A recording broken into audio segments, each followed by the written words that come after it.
Hello everyone, मैं हूं शिवम द्विवेदी और स्वागत है आप सभी का हमारे इस चैनल ज्ञानोदय के गुरुजी पर।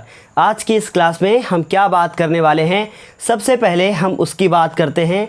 इस क्लास में आज आप एक्सरसाइज 7.2 को कवर करने वाले हैं। मतलब आज से ही आप 7.2 एक्सरसाइज की शुरुआत करेंगे। मतलब ये पहला पार्ट इस एक्सरसाइज का आज आप करने वाले हैं। और यदि अभी तक आपने 7.1 एक्सरसाइज को कवर नहीं किया है तो आप ऊपर आई बटन पर क्लिक करके 7.1 एक्सरसाइज कवर कर सकते हैं। और साथ ही साथ सबसे इम्पॉर्टेंट बात कि आप इस एक्सरसाइज की शुरुआत आज फॉर्मूलों के साथ करने वाले हैं। मतलब पहले आप फॉर्मूला समझेंगे कि इस एक्सरसाइज में कौन सा फॉर्मूला यूज होने वाला है और उसके बाद हम बात करेंगे सारे क्वेश्चंस की। तो फिर चलिए शुरू करते हैं फॉर्मूले के साथ और आपको बताते हैं कि इस एक्सरसाइज में कौन से फॉर्मूले यूज होने वाले हैं। इस एक्सरसाइज का सबसे इम्पॉर्टेंट फॉर्मूला जो आपको बोर्ड पर दिख रहा है, विभाजन सूत्र, जिसे हम लोग कहते हैं सेक्शन फार्मूला। ये सेक्शन फार्मूला आपका दो प्रकार का होता है, एक होता है इंटरनली और एक होता है एक्सटर्नली। लेकिन आपके एग्ज़ाम में इंटरनली ही पूछा जाएगा, एक्सटर्नली नहीं पूछा जाएगा। अभी तक तो फिलहाल नहीं पूछा गया है। तो फिर चलिए बताते हैं आपको कि ये अंतः विभाजन मतलब इंटरनली डिवीज़न क्या है। मान लीजिए कि आपके पास एक कोई लाइन है और ये लाइन जो है वो ए और बी, इसके दो जो है हमारे क्या हैं, ये सिरे हैं। तो इस सिरे के जो कोऑर्डिनेट है, मतलब जो इसके निर्देशांक हैं, बहुत ध्यान से आप देखिएगा, इसके जो निर्देशांक है वो x1, y1 है और इसके जो निर्देशांक हैं वो x2, क्या है, y2 है। अब कोई भी एक बीच में कोई भी पॉइंट आता है और इसको दो खंडों में डिवाइड कर देता है। इसका मतलब यहाँ पे कहीं पे भी एक पॉइंट आप ले लेंगे। मान लीजिए हमने यहाँ पर ले लिया, इस पॉइंट को हम क्या मान लेते हैं, ओ मान सकते हैं, कुछ भी मान सकते हैं आप, कोई फ़र्क नहीं पड़ेगा। और हमने माना कि इस पॉइंट के जो कोऑर्डिनेट हैं वो कितने हैं, x, y हैं। कोऑर्डिनेट का मतलब यहाँ पर निर्देशांक होता है, मतलब ओ के जो निर्देशांक है वो x, y हैं। तो इस तरीके से ये ओ के निर्देशांक हो गए x, y। अब अगर आपसे पूछा जाए कि इस जो ये लाइन डिवाइड हुई है इसमें जो ये ओ आया है और इसके निर्देशांक क्या होंगे, तो आप एक फॉर्मूले का यूज़ करेंगे। वो होगा बिंदु ओ के निर्देशांक बराबर mx2 प्लस nx1 फिर m प्लस n और my2 प्लस ny1 और m प्लस n। अब बात यह है कि ये m और n क्या है। देखिए मेरी बात को बहुत ध्यान से आप समझिएगा। मान लीजिए ये हमारे पास एक पेन है और इस पेन के अगर हम देखें तो दो खंड करना चाहें तो ये देखिए हमने इसका कैप निकाल दिया। इसका मतलब हमने कहा कि यहाँ से यहाँ तक की जो डिस्टेंस है वो हमने मान ली m है और उसके बाद इसकी डिस्टेंस कितनी है, n है। अब हम इन दोनों को मिला देते हैं तो मतलब ये टोटल जो डिस्टेंस हो गई m और n हो गई। लेकिन जब हम इसको यहाँ से हटा देते हैं तो ये m बचा और ये n बचा। इसलिए हम कह सकते हैं कि ये दो खंडों में डिवाइड हो गया है। पहला खंड हमारा m है और दूसरा खंड हमारा n है। तो इसका रेशियो कितना आएगा, मतलब इसका अनुपात कितना आएगा, m/n आएगा। तो आप समझ गए होंगे कि यहाँ से यहाँ तक की दूरी m हो गई और यहाँ से यहाँ तक की दूरी कितनी हो गई, n हो गई। अब हमने इसको दो हिस्सों में डिवाइड कर दिया और जिस पॉइंट से मतलब जो एक लाइन आई है और इसको दो खंडों में डिवाइड करती है, तो ये जो इधर वाला पार्ट होगा इसका रेशियो n मान लिया और इसका n मान लिया, दोनों मिला के क्या हो गए, m/n हो गए। मतलब ये अनुपात हो गया m/n। ये आपके एग्जाम में इससे क्वेश्चन भी आता है कि एक आपको ऐसे लाइन दे दी जाएगी और उसके बाद कहेगा कि इसके वर्टेक्स देंगे, मतलब इसके हम लोग कोऑर्डिनेट दे देंगे और इसके कोऑर्डिनेट दे देंगे, इसके निर्देशांक और इसके निर्देशांक, फिर बीच वाले के भी दे देंगे। फिर पूछेंगे कि बताइए ये किस अनुपात में विभाजित करता है। मोस्ट इंपॉर्टेंट क्वेश्चन है आप सभी के लिए, यदि आप किसी भी बोर्ड से हैं, लेकिन ये क्वेश्चन आपका मोस्ट इंपॉर्टेंट हो सकता है। तो फिर चलिए बात करते हैं कि ये अंतः विभाजन क्या है। तो हमने आपको बताया कि इस फॉर्मूले का यूज़ करेंगे अगर ऐसे काट के ये जाएगा। इसी प्रकार अंतः विभाजन से बाह्य विभाजन भी होता है, लेकिन ये आपके कोर्स में नहीं है। लेकिन हम आपको जानकारी के लिए बता दें कि जब बाह्य विभाजन कहता है तो हम लोग प्लस, जहाँ जहाँ प्लस है वहाँ वहाँ पे माइनस का चिन्ह उपयोग करते हैं। जैसे ही आप 10th क्लास के बाद फर्स्ट ईयर क्लास में जाएंगे आपको इस फार्मूले को पढ़ना होगा और फिर ऐसा होगा कि आपने 10th क्लास में पढ़ा था, लेकिन NCERT आने की वजह से इसके क्वेश्चन जो हैं आपके बुक से हटा दिए गए हैं। तो फिर चलिए अब बढ़ते हैं हम लोग किसकी तरफ, अपनी एक्सरसाइज की तरफ, और 7.2 एक्सरसाइज का फर्स्ट क्वेश्चन करने की कोशिश करते हैं। उम्मीद है इतना चीज़ आपको समझ में आ गया होगा कि इसके निर्देशांक x1, y1 है, x2, y2 हैं और इसके निर्देशांक x, y हैं। आपसे इनमें से किसी एक के निर्देशांक क्वेश्चन में पूछ सकता है। तो देखिए ये फॉर्मूला हमने आपको बोर्ड पर लिख दिया, आप अपनी कॉपी पे इसे नोट कर लेंगे और उसके बाद जब आप एक्सरसाइज को करेंगे तो हर फॉर्मूले को हम बताते रहेंगे कि कौन सा फॉर्मूला कैसे आपको यूज़ करना है। तो फिर चलिए शुरू करते हैं 7.2 एक्सरसाइज के साथ। जितना बोर्ड पर लिखा था उसे आप अपनी कॉपी पे नोट कर लीजिएगा। तो 7.2 एक्सरसाइज का फर्स्ट क्वेश्चन आपको स्क्रीन पर शो हो रहा होगा, वहाँ पे लिखा है, आप पढ़ के देखेंगे कि लिखा हुआ है, उस बिंदु के निर्देशांक ज्ञात कीजिए जो बिंदुओं -1,7 और 4,3 को मिलाने वाली रेखा को खंड को 2:3 के अनुपात में विभाजित करता है। मतलब आप स्क्रीन पे भी देख रहे हैं कि कोई एक जो है रेखाखंड है जिसके निर्देशांक कितने हैं, -1,7 और -1,7 और 4,-3। मतलब एक रेखा कोई खंड है और उस रेखा खंड के दो जो है, ये एक सिरा ये हो गया, दूसरा सिरा ये हो गया। इस सिरे के जो निर्देशांक है वो -1,7 है। देखिए क्वेश्चन हम पहले आपको नोट करके दिखा देंगे, उसके बाद एक छोटी छोटी जितनी भी चीज़ें होंगी आपको बताते रहेंगे। तो हमने मान लिया कि ये हमारा ए पॉइंट हो गया जिसके निर्देशांक -1,7 हो गए, और ये मेरा बी पॉइंट हो गया जिसके निर्देशांक क्या हो गए, 4,-3 हो गए। निर्देशांक का मतलब क्या है कि कोऑर्डिनेट है। अब उसके बाद कहा है उस बिंदु के निर्देशांक ज्ञात करो जो इसे 2:3 में विभाजित करता है। तो देखिएगा हमने ये माना कि हमारा कोई इस लाइन के बीच में कोई एक पॉइंट है जिसे हम लोगों ने क्या मान लिया, ओ मान लिया, या आप कुछ भी मान सकते हैं, हमने इसको ओ मान लिया। अब उसके बाद इसके जो निर्देशांक है वो क्या मान लिए, x, y मान लिए। अब इसे एक बार हम इंग्लिश में पढ़ देते हैं।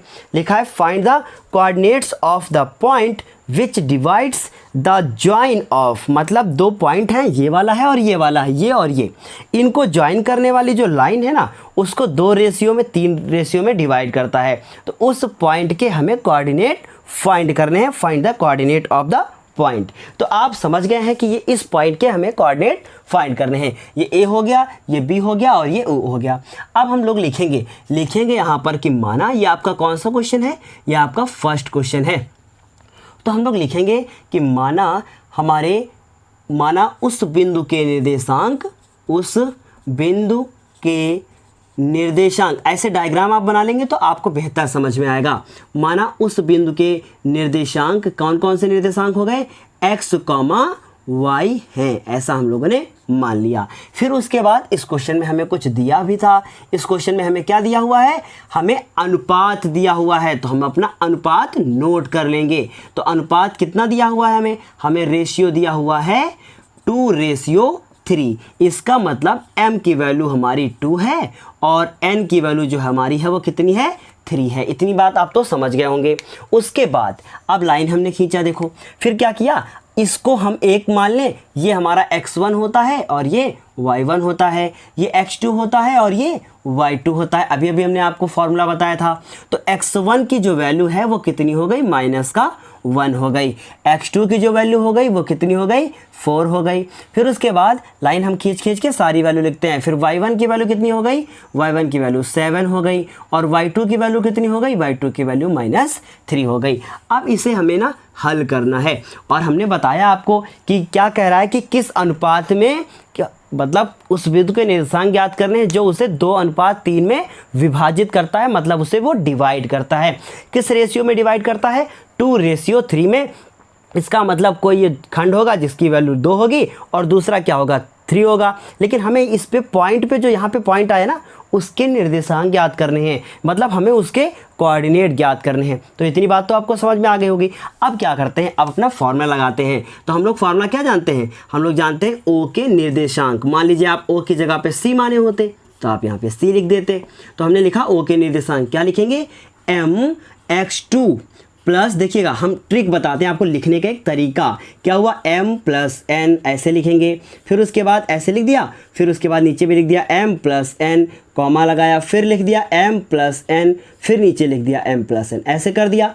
अब क्या करना है, पहले वाले के साथ x, मतलब ये x2 हो गया, ये हमारा x1 हो गया, ये x1 लगा दिया, इसके साथ y लगाना है तो y2 कर दिया, और इसके साथ y1 हो गया। कितना आसान फार्मूला हो गया है ना। तो अब देखिए ध्यान से, m की वैल्यू कितनी है, 2 है, तो हमने 2 लिखी। फिर देखा हमने कि x2 की वैल्यू कितनी है, 4 लिख दिया।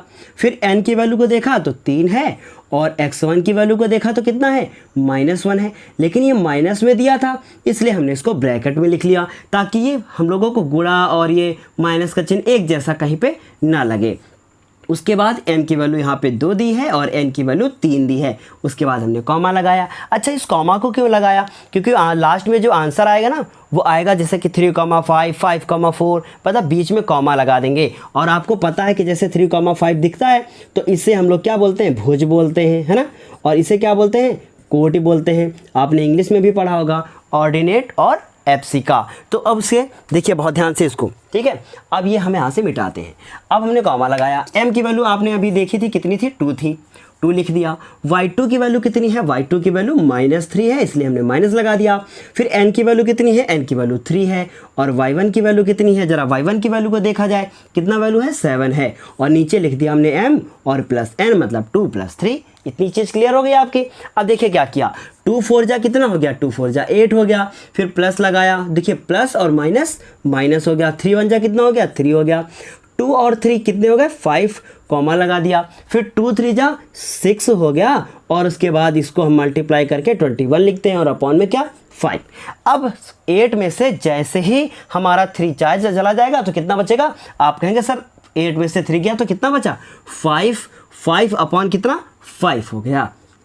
उसके बाद आप देख रहे हैं कि 5/5 हो गया। फिर क्या हुआ, यहाँ देखिए 21 में से 6 चलेगा तो मतलब कितना बचेगा, आप कहेंगे सर 15, और 15 बचेगा प्लस का, और अपॉन में हो गया 5। तो ये 5 × 5, 5 × 5, ये 5 × 5 और ये 3। तो देखिए 1/1 तो 1 ही होता है ना, और उसके बाद 3/1 मतलब 3 होता है। इसलिए हम कह सकते हैं अतः उस बिंदु के निर्देशांक 1,3 होंगे। तो हम यहाँ पे क्या लिखेंगे, अतः। अब मुझे ज़रा बताइए मेरी आवाज़ सही हुई है या फिर अभी वैसे ही है, पूरी तरीके से सही नहीं हुई है, क्योंकि अभी से ना थोड़ी सी प्रॉब्लम ज़रूर है, क्योंकि मैंने जब बोलना शुरू किया तो आवाज़ दूसरी तरह थी। अभी बोलना जैसे ही अभी इस स्टेज पे पहुँचे हैं 10 मिनट में ही आवाज़ बदल गई है एकदम। तो लिखेंगे अतः। हम इसलिए आराम से बोलकर आपको पढ़ाएंगे, ज़्यादा एक्साइटमेंट करेंगे ना तो प्रॉब्लम हो जाएगी मुझे, फिर हम पढ़ा नहीं पाएंगे। अतः उस बिंदु के निर्देशांक, अतः उस बिंदु के निर्देशांक क्या होंगे हमारे, हम लोग लिखेंगे कितना, 1,3 होंगे। क्या इतनी चीज़ समझ में आ गई कि उस बिंदु के निर्देशांक क्या होंगे, 1,3 होंगे। तो चलिए फिर अभी ये क्वेश्चन फर्स्ट आपका कंप्लीट हो चुका है। अब क्या करते हैं, सेकंड क्वेश्चन करते हैं, जो कि आपका ना मोस्ट इंपॉर्टेंट है। तो आपको दिख रहा होगा सेकंड क्वेश्चन लिखा हुआ है, बिंदुओं 4, -1 और 2, -2, को जोड़ने वाले रेखाखंड को समत्रिभाजित करने वाले बिंदुओं के निर्देशांक ज्ञात कीजिए। मतलब कोई एक रेखा है, ठीक है, मान लीजिए ये कोई एक रेखा है और इसका ये वाला पॉइंट और ये वाला पॉइंट दे दिया, मतलब ये कोऑर्डिनेट और ये कोऑर्डिनेट, ये निर्देशांक, ये निर्देशांक, 3 बातें बोल दी मैंने। फिर उसके बाद अब इसके करने हैं 3 खंड, और तीनों के तीनों कैसे करने हैं, बराबर करने हैं। बहुत ध्यान से मेरी बात को समझिएगा। अब हमने कहा आपसे कि इसके 2 खंड कर दो, तो आप कहोगे सर 1 खंड मेरा ये हो गया, 1 खंड मेरा ये हो गया, यही कहोगे ना आप। इसका मतलब यहाँ से यहाँ तक वैल्यू 1 हो गई और यहाँ से यहाँ तक वैल्यू कितनी हो गई, 1 हो गई। क्लियर बात। लेकिन हम कहें नहीं, इसके 1 नहीं, 2 खंड नहीं, 3 खंड कर दो, मतलब इसके 3 करो। यहाँ से यहाँ तक 1 वैल्यू, फिर आगे गए दूसरी वैल्यू, मतलब इसके 3 खंड हुए। अब हम कहें इस वाले पॉइंट पे आप खड़े हो जाओ और बताओ कि आपके लेफ्ट साइड कौन है। आप कहेंगे सर 1 1, यहाँ से 1, यहाँ से कितना 2, मतलब यहाँ से यहाँ तक 1 और यहाँ से यहाँ तक 2। बस इसी कॉन्सेप्ट को याद रखना। ये क्वेश्चन चुटकियों में अभी समाप्त होने वाला है। देखिए अगर समझ में नहीं आया ना तो फिर कैसे कर रहे हैं, बहुत ध्यान से देखिएगा। लिखा हुआ है कि एक कोई क्या है, बिंदु है, 2 बिंदु हैं। कौन कौन से बिंदु हैं, एक बिंदु है हमारा 4, कितना, -1, ये दिया हुआ है। फिर उसके बाद एक कोई दूसरा बिंदु है, दूसरा बिंदु कितना है, -2 कॉमा कितना -3 दिया हुआ है। अब इसके 3 खंड करने हैं, तो इससे हमने क्या मान लिया, a मान लिया, और इससे क्या मान लिया, b मान लिया।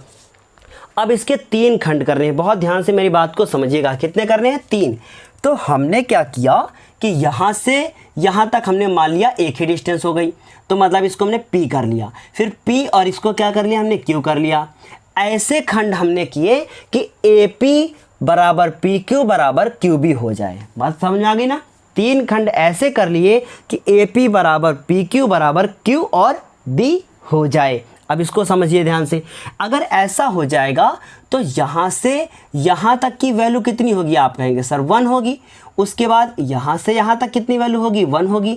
1 मान सकते हैं आप, क्योंकि आपको रेशियो निकालना है। तो हमारा ये तीनों खंड बराबर है, मतलब तीनों हमने 1 1 1 करके मान लिया। आपको 1 ही मानना है, या फिर आप 2 2 2 2 करके मान ले तीनों को, लेकिन तीनों को बराबर मानना है। रेशियो उनका क्या होना चाहिए, बराबर, क्योंकि आप 2/2 करेंगे ना तो 1/1 ही आएगा, इसलिए आप 1/1 ही मान लीजिए। तो इतनी चीज़ क्लियर हो गई। अब देखिए हमें क्या करना है, हमें इस P के निर्देशांक ज्ञात करने हैं और हमें Q के निर्देशांक ज्ञात करने हैं। एक को आप बहुत अच्छे से समझ लीजिए, दूसरा आपको बहुत अच्छे से अपने आप समझ में आ जाएगा। तो हम सबसे पहले, हमें ये दिया है और ये दिया है, ठीक है, 2 चीज़ें दी हैं। अब डायरेक्ट हम इसका हल करना ही शुरू करेंगे और आपको सब कुछ बताते रहेंगे इसी डायग्राम में। अगर हमें P के निर्देशांक ज्ञात करने हो, किसके, P के निर्देशांक, अगर मुझे 2 स्टेप में हम इस क्वेश्चन को बताएंगे ताकि आपको बहुत अच्छा समझ में आए।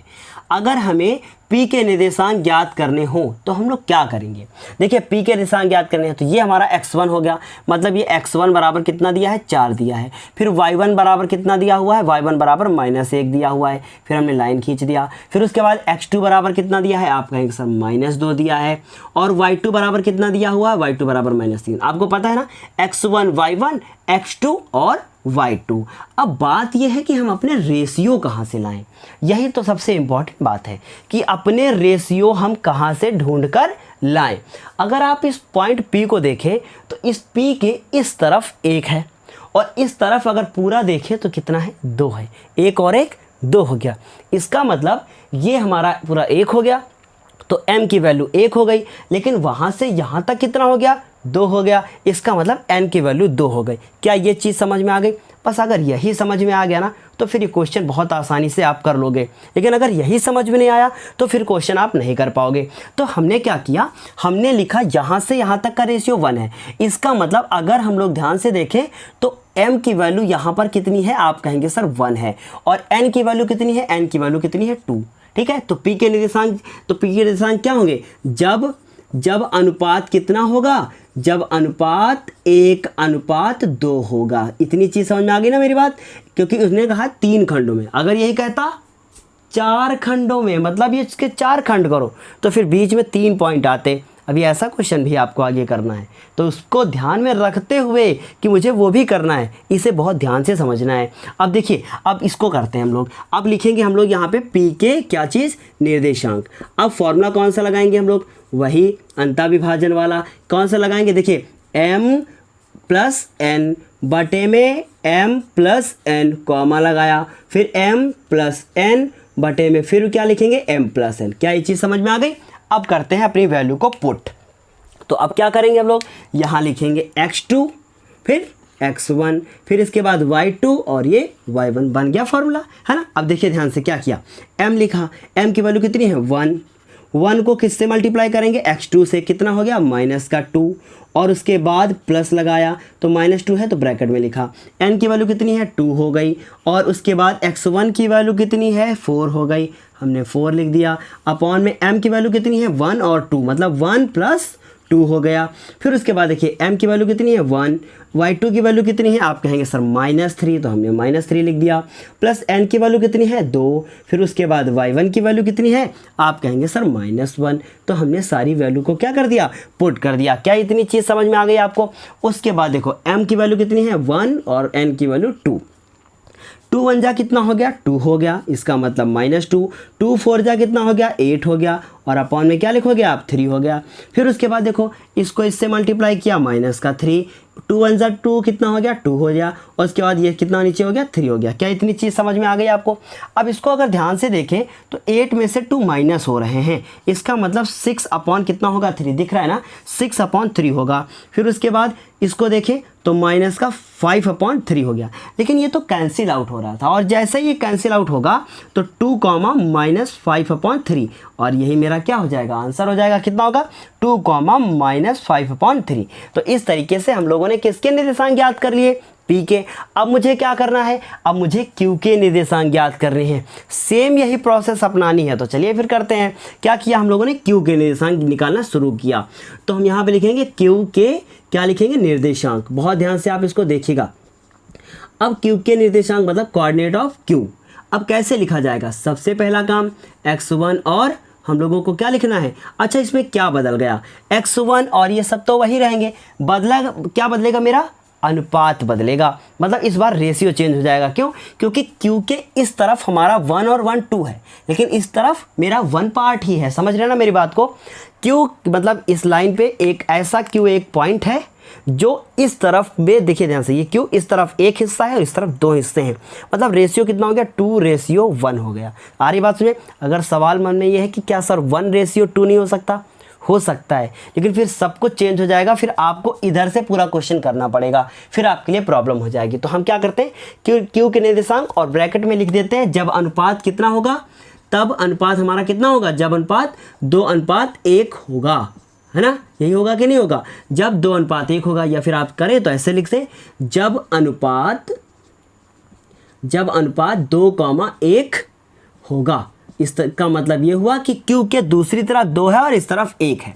अब देखिए क्या करते हैं, हम लोग लिखते हैं फॉर्मूला, क्यू के क्या लिखेंगे हम लोग, निर्देशांक। देखिए ये मोस्ट इंपॉर्टेंट आपकी बात है, अगर आप ये समझ गए ना तो सब कुछ कर लेंगे। क्या फॉर्मूला होता है, mx2 plus n x1 upon m plus n, फिर कॉमा लगाया my2 plus n y1 upon m plus n। अब ध्यान से देखिए, मेरे पास जगह नहीं है, लेकिन आप बराबर के नीचे बराबर लगाकर ही नोट करेंगे। तो m की वैल्यू कितनी हो गई, 2 हो गई। अब x2 की वैल्यू कितनी है, जैसे जैसे यहाँ पुट किया था सेम वैसे ही पुट करेंगे, बस चेंज कहाँ होगा, जहाँ 1 है वहाँ 2, जहाँ 2 है वहाँ पे 1। तो हमने x2 की वैल्यू यहाँ से देख कर लिख दी, कितनी हो गई -2। उसके बाद प्लस n की वैल्यू कितनी है 1, और x1 की वैल्यू कितनी है, x1 की वैल्यू है आपकी 4, और उसके बाद 2 + 1 हो गया, कॉमा लगाया। m की वैल्यू देखो ध्यान से, फिर से आप नोट करो 2 हो गया, और y2 की वैल्यू यहाँ से देख कर लिखो -3 हो गया, प्लस अगर n की वैल्यू को देखें तो कितना हो गया 2 हो गया, और y1 की वैल्यू को देखें तो -1 हो गया, और अपॉन m प्लस n। अगर ध्यान से आप इसको देखें एक बार, -3 -1 -2 4 सब कुछ सेम, क्या बदला, सिर्फ बदला है मेरा, क्या चीज़ बदल गया है, m और n का मान बदल गया, यहाँ पे 2 + 1 होगा। 2 2 कितना हो गया 4 हो गया, फिर 4 ये हो गया आपके प्लस के, और अपॉन में 3 हो गया। उसके बाद यहाँ देखिए तो -6 हो गया, और 2 1 जा 2 हो गया। क्लियर है इतनी बात, और बटे में हो गया 3। इसका मतलब ये हुआ कि ये हमारा जो आप देख रहे हैं ना यहाँ पे आंसर, कुछ ना कुछ क्या प्रॉब्लम हो गई है क्या। हाँ, मैंने क्या किया कि यहाँ पे जो n की वैल्यू है ना उसको मैंने यहाँ पर 2 रख दिया, तो ये 1 हो गया। अब यहाँ से क्या होगा 1 और ये 1 कितना लिखेंगे हम लोग, माइनस का 1 हो जाएगा। तो यहाँ से आप देखें तो 0/3 हुआ। उसके बाद यहाँ पे वैल्यू गलत हो गई थी, फिर उसके बाद इसके 2 3 कितना हो -6 और ये -1, तो यहाँ से -7/3 हो गया। यहाँ 0/3, 0 का बटे में कुछ भी लिखा हो, वैल्यू हमेशा क्या होती है ना 0 ही होगी। इसका मतलब ये 0 हो गया और -7/3 हो गया। एक मेरा ये आंसर हो गया और दूसरा मेरा ये आंसर हो गया। उम्मीद है इतना आपको दूसरा क्वेश्चन भी समझ में आ गया होगा। देखिए अब जो आपका तीसरा क्वेश्चन है ना बिल्कुल बेकार है, उसे नहीं सॉल्व करना है क्योंकि वो आपके एग्ज़ाम में आ ही नहीं सकता। बहुत अजीब सा क्वेश्चन है, मुझे बताने में कोई प्रॉब्लम नहीं है। जिसको भी पूछना है आप हमारे व्हाट्सएप नंबर पर मैसेज करें, हम उसे पूरा समझा देंगे। लेकिन मुझे नहीं लगता कि वो क्वेश्चन इंपॉर्टेंट है जो आपको करने की ज़रूरत है। तो पहला दूसरा हो चुका है, अब जंप करेंगे सीधे चौथे की ओर। तीसरा क्वेश्चन हम नहीं बताएंगे, तो फिर चलते हैं आप चौथे की ओर। आपको बताते हैं चौथा क्वेश्चन, आपको अभी स्क्रीन पर बिल्कुल शो होगा, और यदि आपको ये चीज़ें समझ में नहीं आ रही हैं तो आप मुझसे पूछ सकते हैं। तो चौथा क्वेश्चन आपको दिख रहा है कि चौथा क्वेश्चन मेरा क्या है। एक बार उसे पढ़ लेते हैं और सबसे अच्छा क्वेश्चन है वो। चौथा क्वेश्चन आपको स्क्रीन पर दिख रहा है, लिखा हुआ है बिंदुओं -3, 10, बिंदुओं -3, 10 और 6, -8 को जोड़ने वाले रेखाखंड को बिंदु -1, 6 किस अनुपात में विभाजित करेगा। मैंने कहा था ना कि आपको अनुपात वाला क्वेश्चन जरूर मिलेगा कि जिसमें अनुपात में पूछा जाएगा। तो क्या लिखा हुआ है, बिंदुओं -3, 10, -3, 10 लिखा हुआ है। इसका मतलब ये हमारा कोई बिंदु हो गया जिसका मान दिया हुआ है -3, 10 ऐसे दिया हुआ है, और ये पूरी एक लाइन हो गई। फिर उसके बाद एक दूसरा बिंदु दिया है जिसका मान इन्होंने दिया है यहाँ पर आप बोर्ड पर देख सकते हैं 6, -8। कितना दिया हुआ, 6, -8। अब क्या कह रहा है कि एक कोई तीसरा बिंदु है, और क्या कह रहा है कि वो तीसरा बिंदु है वैल्यू है -1, 6, इसको किस अनुपात में विभाजित करेगा। तो हमने क्या किया, कहीं पर भी हमने जो है कोई एक पॉइंट मान लिया। अब आपको पता तो है नहीं कि कौन सा बड़ा है कौन सा छोटा है, तो आप बीच में ही मान लीजिए। तो हमने क्या किया, हमने ये माना कि ये हमारा कोई पॉइंट है जिसका नाम है हमारा O, और ये जो O पॉइंट है जिसकी वैल्यू इन्होंने दे रखी है, कितनी दे रखी है, -1, 6 दे रखी है। तो ये हो गया -1, 6। अब पूछा गया है कि ये किस अनुपात में विभाजित करेगा। इसका मतलब ये हमारा पेन हो गया, ये A वाला पॉइंट, ये B वाला पॉइंट, बीच में O। अब हमने कहा ये O आया और झट से इसको ऐसे काट देता है, इधर से कितना खंड बचेगा और इधर से कितना खंड बचेगा, यही निकालना है मुझे, अनुपात निकालना है। तो उम्मीद है इतनी बात आपको बेहतर समझ में आ रही होगी। चलिए अब शुरू करते हैं, इसको बताना करते हैं शुरू। तो आप एक बार अगर इसे इंग्लिश में पढ़ लें तो लिखा है find the ratio in which line segment joining the points -3, 10 and 6, -10 is divided by -1, 6। मतलब मुझे रेशियो फाइंड करना है।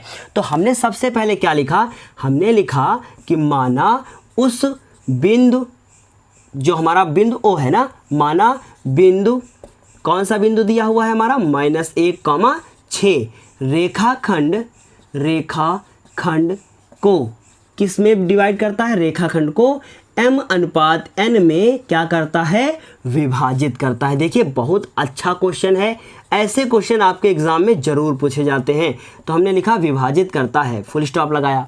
अब ऐसा हमने मान लिया। अब बहुत ध्यान से देखें, अगर हम यहाँ पर फॉर्मूला लगाएं O के निर्देशांक वाला, क्या लगा दें, देखिए ये क्वेश्चन बहुत हम छोटा सा भी बता सकते हैं आपको, लेकिन ये क्वेश्चन अगर आप अच्छे से समझ लोगे ना तो फिर आपको प्रॉब्लम नहीं होगी। और ऐसा क्वेश्चन एग्जाम में ज़रूर आता है, और जब भी आता ना पूरे 4 नंबर के साथ आता है। और 4 नंबर का क्वेश्चन आपके लिए बहुत इंपॉर्टेंट है, क्योंकि 4 नंबर का मतलब आपका लगभग 1% कंप्लीट हो रहा है।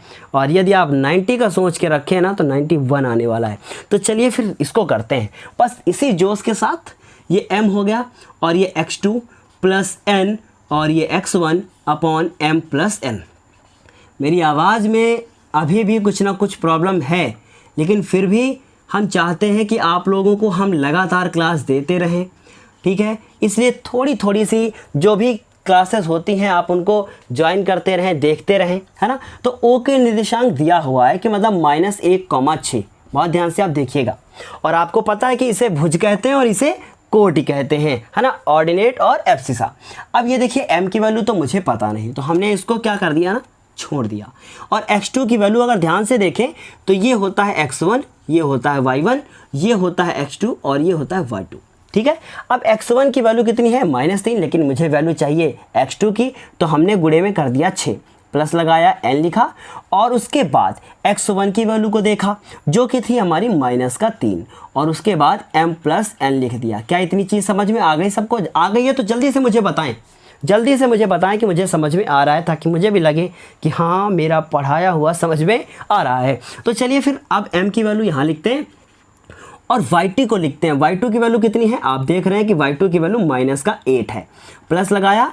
n की वैल्यू कितनी है नहीं पता मुझे, और y1 की वैल्यू कितनी है 10 है, तो मतलब n × कितना 10 हो गया और नीचे m+n हमने लिख दिया।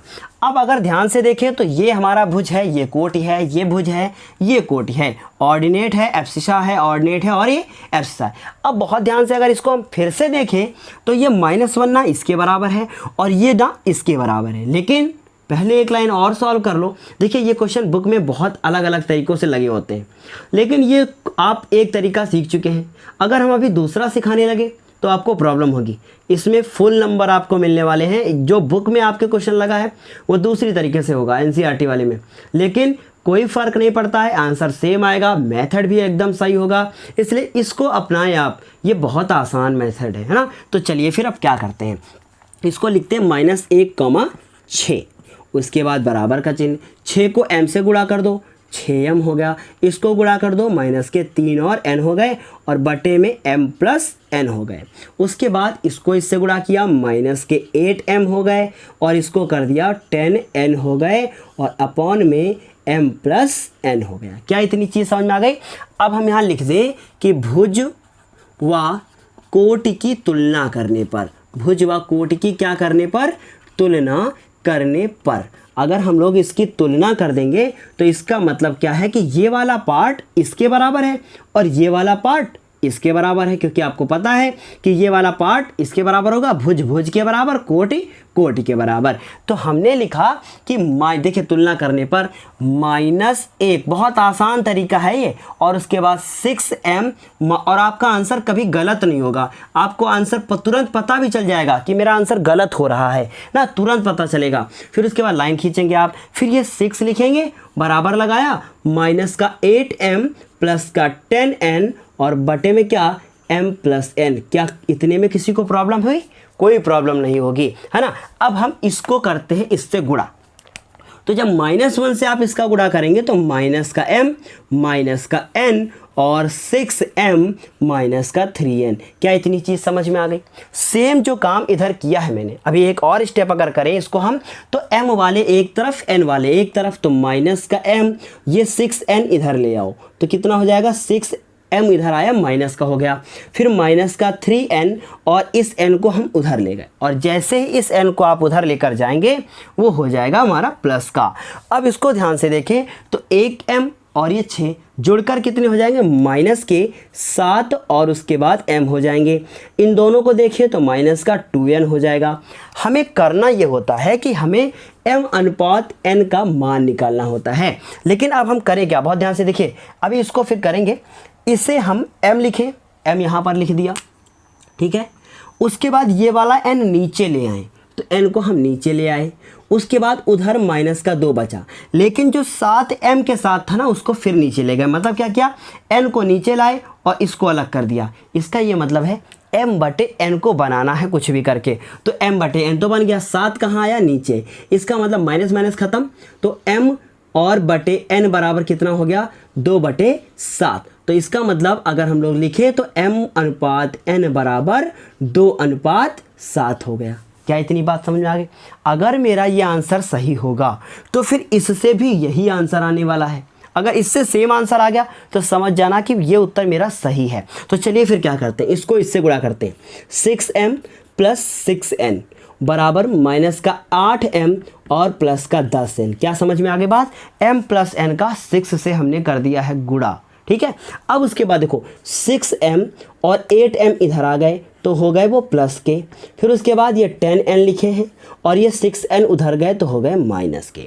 अब उसके बाद देखो 6m लिखा है, 8m लिखा है, अगर इन दोनों को हम जोड़ दें तो ये हो जाएंगे 14m, और उसके बाद इसको अगर घटा दिया जाए तो ये हो जाएंगे प्लस के 4n। अब m लिखा हमने, n को ले आए नीचे, इसका मतलब यहाँ भी लाइन खींचेंगे, लिखेंगे m और n को ले आए हम कहाँ? नीचे, और ये फिर लिखा हमने 4 और उसके बाद 14 कहाँ लेके चले गए? नीचे। अब ध्यान से देखिए तो ये कट रहा है, 2 दूनी 4 और ये 2 सत्ते कितना? 14। इसका मतलब m बटे n बराबर 2/7। इससे भी वही आ गया। इसका मतलब मेरा आंसर क्या है? मेरा आंसर ना सही है। बस आप लास्ट में लिख देंगे अतः अभीष्ट, अभीष्ट क्या? अनुपात। अभीष्ट का मतलब यही आएगा मेरा आंसर, जो ये चीज़ फिक्स है। अभीष्ट अनुपात क्या हो गया? 2/7। तो क्या ये क्वेश्चन समझ में आया है आपको?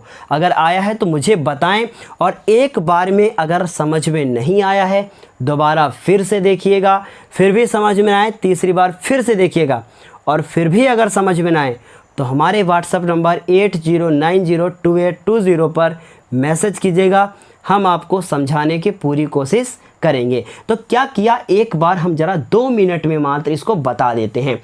हमें क्या क्या दिया था? हमें दिया था माना बिंदु, ये रेखाखंड, मतलब हम लोगों ने ये और ये एक कोई पॉइंट दिए थे, इनको एक तीसरा पॉइंट डिवाइड कर रहा था, तो हमने इसको x1 y1 माना, इसको x2 y2 माना, और ये x और y हो गए। चाहते तो आप इसको xy कर लेते। हमने लिखा बिंदु O के निर्देशांक और फॉर्मूला लिख दिया। O के निर्देशांक पुट कर दिए, M को पता नहीं है मुझे, N भी नहीं पता है, x1 x2 सब पुट कर दिया। एक इक्वेशन बनी, फिर भुज और कोट की तुलना कर दी, और भुज और कोट की तुलना करने के बाद M अनुपात हमने N को बना लिया। क्या इतनी चीज़ आपको बेहतर समझ में आई है? आई है तो मुझे कमेंट करके ज़रूर बताएं। तो 3 क्वेश्चन तो हो गए आज के। अब चौथा क्वेश्चन कौन सा है? चौथा मतलब आपकी एक्सरसाइज का 5वां क्वेश्चन। तो फिर 5वां क्वेश्चन क्या है आपको अभी स्क्रीन पर जस्ट शो होने वाला ही है, तो उसकी भी बात करेंगे। बहुत अच्छा क्वेश्चन है, और उसके बाद फिर हम अपनी क्लास को करेंगे समाप्त, क्योंकि वो बड़ा थोड़ा सा क्वेश्चन है और बहुत अच्छा भी है। तो फिर अब इसके बाद हम लोग बात करेंगे कौन से क्वेश्चन के? नेक्स्ट क्वेश्चन, जो आपका क्वेश्चन नंबर कितना है? 5 नंबर है। तो आपको 5 नंबर क्वेश्चन स्क्रीन पर दिख रहा होगा। तो क्वेश्चन नंबर 5 आपका क्या है? लिख, और मोस्ट इंपॉर्टेंट क्वेश्चन है। लिखा है वह अनुपात ज्ञात कीजिए जिसमें बिंदुओं 1, -5 और -4, 5 को मिलाने वाला रेखाखंड x अक्ष से विभाजित होता है।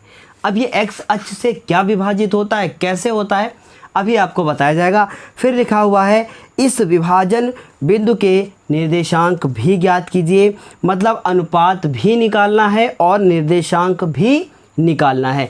तो ऐसे तो समझ में आया हुआ नहीं होगा, तो अब इसको कॉपी से उठाकर बोर्ड पर लिखने की कोशिश करते हैं। तो यहाँ पर लिखा हुआ है कि वह अनुपात ज्ञात कीजिए जिसमें बिंदुओं, तो बहुत ध्यान से देखिएगा, आपको सबको पता है कि ये मेरा x अक्ष होता है और ये मेरा y अक्ष होता है ना। ये कौन सा अक्ष होता है? x अक्ष। और ये कौन सा अक्ष होता है? ये सबको पता है कि ये y अक्ष होता है।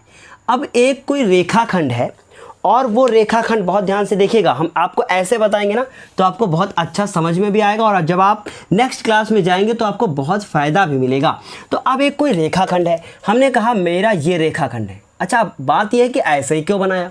क्योंकि ये x अक्ष के कारण ही 2 हिस्सों में बट जाता है। अब देखो, ये रेखाखंड x अक्ष के कारण 2 हिस्सों में बट गया। क्या बात समझ में आ गई? x अक्ष के कारण ये रेखाखंड बट गया, तो इसको हमने माना कि ये हमारा A पॉइंट है और ये मेरा B पॉइंट है। अब A के हम लोगों को निर्देशांक दे रखे हैं। कितने दे रखे हैं? -1,5 बोर्ड पे दिख रहा होगा आपको क्वेश्चन। फिर लिखा हुआ है -4,5 2 दिए हैं, और हम लोगों से कहा है कि x अक्ष से विभाजित होता है तो हमें उसका अनुपात ज्ञात करना है और निर्देशांक ज्ञात करना है। एक बार इंग्लिश में पढ़ देते हैं। लिखा है find the ratio in which the line segment joining A, और A की वैल्यू दी है 1, -5 एंड B -4, 5। फिर लिखा हुआ है is divided by x axis, मतलब वो x एक्सिस से डिवाइड हो जाता है। फिर लिखा हुआ है also find the coordinate of the point of the division, मतलब हमें इस पे यहाँ पे जो ये पॉइंट मिलता है, बहुत ध्यान से देखिएगा, यहाँ पे जो ये पॉइंट मिलता है ना, इसके फाइंड करने हैं क्या? इसी के फाइंड करने हैं। क्या फाइंड करने हैं आप बताइए मुझे? निर्देशांक भी फाइंड करने हैं, और साथ ही साथ मुझे यहाँ से यहाँ तक दूरी और यहाँ से यहाँ तक दूरी, मतलब हमें अनुपात को भी निकालना है। तो हमने माना कि यहाँ से यहाँ तक जो हो गया ये हमने मान लिया n, और यहाँ से यहाँ तक कितना मान लिया? हम लोगों ने मान लिया n मान लिया। ठीक है। अब आपसे अगर पूछा जाए कि यहाँ पर निर्देशांक क्या होंगे, ठीक है, आपको पता है कि यहाँ होता है मूल बिंदु। अगर यहाँ से हम लोग चलना शुरू करें और यहाँ तक पहुँचे, तो यहाँ तक पहुँचेंगे तो हम लोग सिर्फ x अक्ष के सापेक्ष ही दूरी चलकर आएंगे, वाई अक्ष में तो हम ना ऊपर जाएंगे और ना ही नीचे आएंगे, मतलब वाई एक्सिस पे हम अपना जो है पॉइंट लेकर गए ही नहीं। तो आपको पता है जो भी पॉइंट एक्स एक्सिस के ऊपर स्थित होता है उसमें वाई की वैल्यू हमेशा 0 होती है, समझ में आई बात। और जो अगर वाई अक्ष पे अगर ये स्थित होता तो उसमें एक्स की वैल्यू 0 होती। अब बात समझ में आ गई, अगर एक्स अक्ष पे स्थित होगा तो वाई का मान 0, वाई अक्ष पे स्थित होगा तो एक्स का मान 0। ऐसी बात मुझसे किसने पूछी थी, अभी आज की ही बात है, कविता ने मुझसे पूछा था कि सर ये ऐसे क्या होता है। तो उम्मीद है कि कविता को समझ में भी आ गया होगा कि एक्स अक्ष कहेगा तो वाई का मान 0, वाई अक्ष कहेगा तो एक्स का मान 0। तो यहाँ पे एक्स अक्ष कहा है, इसका मतलब वाई का मान 100% क्या होना है, 0 होता है, हमने उसको 0 कर दिया। लेकिन हमने माना कि यहाँ से यहाँ तक जब ये चलकर आता है तो x दूरी ही तय करता है, ठीक, ऐसा हमने मान लिया। आप कुछ भी कर सकते हैं इसकी जगह पर। तो अब हमने क्या किया, ये कौन सा पॉइंट है आपको पता है, ये मूल बिंदु होता है, ओ हमने इसको लिख दिया, ओरिजिन हो गया। अब देखो ध्यान से, अगर इसको ऐसे रोटेट कर दिया जाए तो ये क्वेश्चन बड़ा आसान लगेगा देखने में, लेकिन हमने जानबूझकर ना इसको कठिन बनाया है। क्योंकि देखिए आप जितना अच्छे से आप सीखोगे ना उतना ही ज़्यादा आपका दिमाग ना मजबूत होगा, तो उसी तरीके से आपको आगे प्रॉब्लम नहीं होगी। तो अब हम क्या करते हैं, इसको बताना शुरू करते हैं। अब आप इसको अगर ध्यान से देखें तो हमें सबसे पहले क्या क्या दिया है उसे नोट कर लेते हैं, ठीक है। हमने लिखा x1 और y1, फिर उसके बाद फिर लिखा x2 और y2, ठीक है। उसके बाद फिर क्या दिया हुआ है, हमें m और n, ये सब कुछ दिया है, बहुत ध्यान से देखिएगा। अब देखो x1 हमने मान लिया ऊपर वाले को, तो मतलब ये 1 हो गया, y1 ये हो गया मतलब -5 हो गया, x2 -4 हो गया, और ये कितना हो गया, 5 हो गया। लेकिन ये जो दिया हुआ है देखिए ध्यान से, ये जो x, 0 लिखा है ये किसके निर्देशांक है, इसके निर्देशांक है, जो बीच वाले के निर्देशांक है। अगर इस पॉइंट को हम कुछ मानना चाहें तो हमने इसको मान लिया, क्या मान लिया, p मान लिया, ठीक। अब m की वैल्यू को हमें फाइंड करना है और n की वैल्यू को भी हमें फाइंड करना है, ठीक। हमने इसको क्वेश्चन मार्क लगा दिया। अब इसको हल करते हैं, हम लोग लिखेंगे p के निर्देशांक, क्या लिखेंगे, p के निर्देशांक, और p के निर्देशांक तो उन्होंने दे रखे हैं x, 0, बस यही तो इंपॉर्टेंट बात थी ना, क्योंकि अगर वो दिया नहीं, लेकिन लास्ट में ये भी पूछा है कि निर्देशांक भी ज्ञात करो। इसका मतलब x की वैल्यू जो फाइंड होगी वही उठाकर उसमें पुट कर देंगे तो हमारा आंसर आ जाएगा, और आंसर जो भी आएगा उसमें y का मान 0 ही होगा, चाहे तो आंसर आप मिला सकते हो पीछे से। तो अब क्या किया, p के निर्देशांक, आपको पता है फॉर्मूला क्या होता है, m और प्लस n, और यहाँ x2 यहाँ पे x1, ठीक है, इतनी होता है, ये होता है। फिर उसके बाद क्या किया, m प्लस n कर दिया, कॉमा लगाया, फिर उसके बाद ये हो गया m, फिर y2 प्लस n, फिर क्या, y1 upon m plus n। क्या इतनी चीज़ समझ में आ गई सबको, ठीक है। अब ध्यान से अगर देखो तो m का वैल्यू तो मुझे पता नहीं, तो हमने इसको m को m ही पड़ा रहने दिया। x2 पता है मुझे कितना है, -4, तो हमने यहाँ पे लिख दिया -4, प्लस लगाया। n की वैल्यू कितनी है, अगर आप ध्यान से देखें मुझे नहीं पता, और x1 की वैल्यू कितनी है, 1 है, 1 लिख दिया, क्यों, सही कह रहे ना। और m की वैल्यू नहीं पता, छोड़ दिया, और उसके बाद कॉमा लगाया। फिर ये क्या हो गया, m, तो ये m लिख दिया हम लोगों ने।